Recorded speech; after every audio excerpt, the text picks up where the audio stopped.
Recognized for 5 minutes.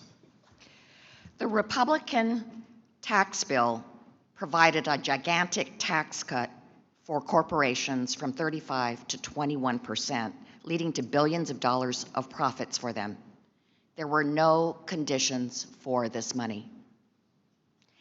This bill gave a top tax rate cut for millionaires and billionaires from 39% to 37.5%, giving them millions and millions of dollars of profit.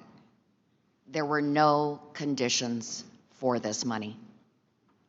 And yet, I have just returned from my district in Southern California, which has been completely devastated by the Eaton fire, leaving it an apocalypse. In Altadena and northern Pasadena, the fire has destroyed over 7,000 structures, left 20,000 people homeless, burned schools and businesses and community institutions to the ground. First responders have found 16 people who lost their lives and expect that number to rise. Thousands of people have lost their homes and a lifetime worth of belongings and memories.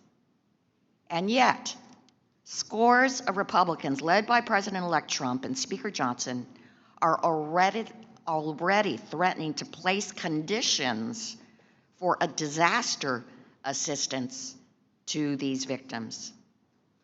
I invite any Republican in Congress who's entertaining these demands to visit my district, see the devastation for yourself, and look the victims in the eye when you tell them they don't deserve help from their country because you disagree with certain policies passed by their state.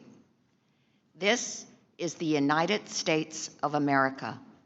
We help our citizens when they fall victims to a natural disaster, regardless of their political party or opinions. And we do it without strings attached, just like we did in December for victims of Hurricanes Milton and Helene. I bring this up because I have not heard a single Republican suggest that the trillions of tax cuts for the wealthy they're proposing to make permanent should be conditioned or come with strings attached. One thing is for sure, we should not impose conditions for helping people at the absolute lowest time of their lives. And now I'll turn to another subject.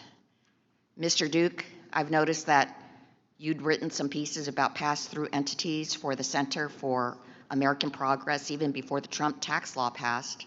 As a longtime member of the Small Business Committee, I'd like to ask you about the 199 Cap A deduction.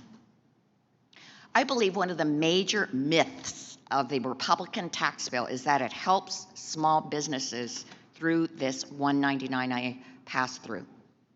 Actually, there is no size restrictions for the size of the business taking this deduction. And in fact, the largest businesses can take advantage of the deduction. So, Mr. Duke, are all pass-through deductions small businesses? And can you talk about the kinds of taxpayers who benefit from this deduction and whether it's an effective way to support the smallest businesses in this country? Yeah, so no, not all of the businesses that receive the deduction are small businesses. It goes to big companies generating millions of dollars of profits. They have pass-through status and they can, collect the benefit. And according to JCT, more than half of the benefits of this deduction go to millionaires, people making over $1 million each year. Rich people are both more likely to have pass-through income, and the structure of the deduction makes it mechanically larger, the benefit larger for high earners. So, again, the deduction, doesn't do anything for a business without profits like a startup, and its value goes up the higher a family's income is. So by design, it can go to wealthy real estate investors without any employees. I think there's a lot we can do to help startup businesses, including expanding the size of the deduction for startup expenses, to $30,000 or $50,000. And a key thing for small businesses and startups is they borrow money, so interest rates matter to them, which means that making sure that whatever we extend, we pay for to keep those interest rates low. And in fact, the pass-through deduction provides for the wealthiest 10% of taxpayers, a 3,000 times larger benefit for taxpayers than those at the lowest 20 percentile of income. Thank you. I yield back. Thank you.